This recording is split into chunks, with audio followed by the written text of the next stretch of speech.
Maybe the thing you're most scared of is exactly what you should do. I love what I do still. I have passion for it. Whatever it was, I just tried to dominate it. In a place I've always been trying to get to.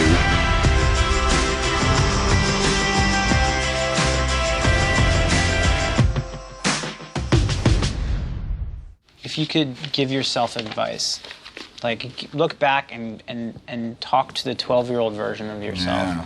what advice would you give? You know what I'd say, and it sounds, it might seem oversimplified, but it's profound. I'd say, shh.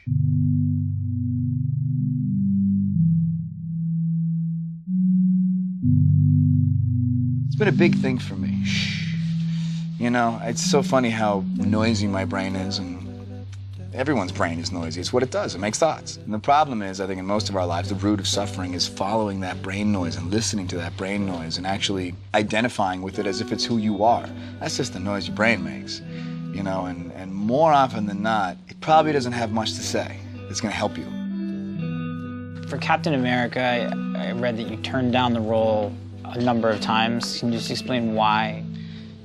It was because it was a big commitment. They wanted 6 movies, and you know, normally you do movies one at a time, and if one of those movies hits and is a success and your life noticeably changes, you know, your personal life, your anonymity, your privacy is affected, you have the opportunity to stop and regroup and go home and just, you know, make a decision from then on how you want to proceed with your life. The worry was, if this movie hits and there is a lifestyle change and I don't react well to it, I don't have the opportunity, the luxury to say, you know what, guys, I'm good. I think I'm going to go back to doing, you know, indies or maybe something else. You know, maybe in a couple of years I don't want to act anymore. I don't know. It's just 6 movies can be spread over 10 years, and you're making a decision for a decade, and it's not just a decision for you.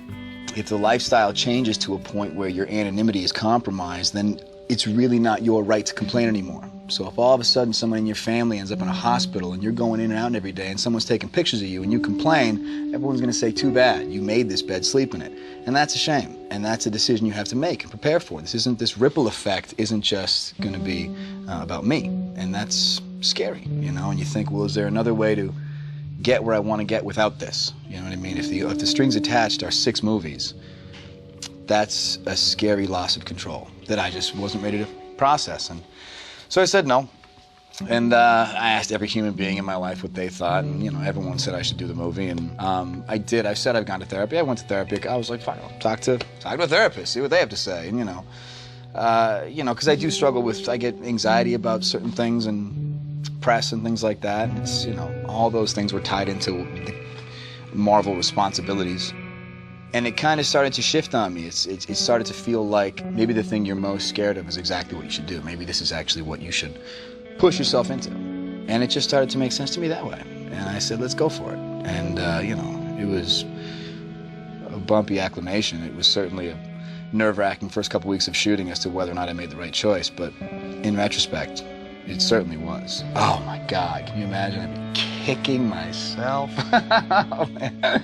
Oh, and my agent's got, you know, a lifetime supply of I told you so's off that one.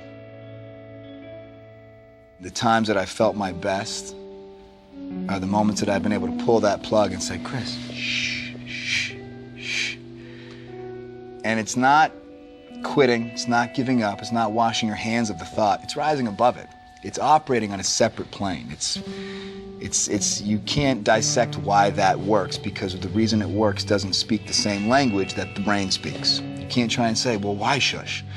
Because the shush is, you know, it's different. It's different. And when you just shh, yeah, it just feels good. And you're like, that's better. That's better. And I think back to all the amount of time I've probably spent suffering as a result of brain noise.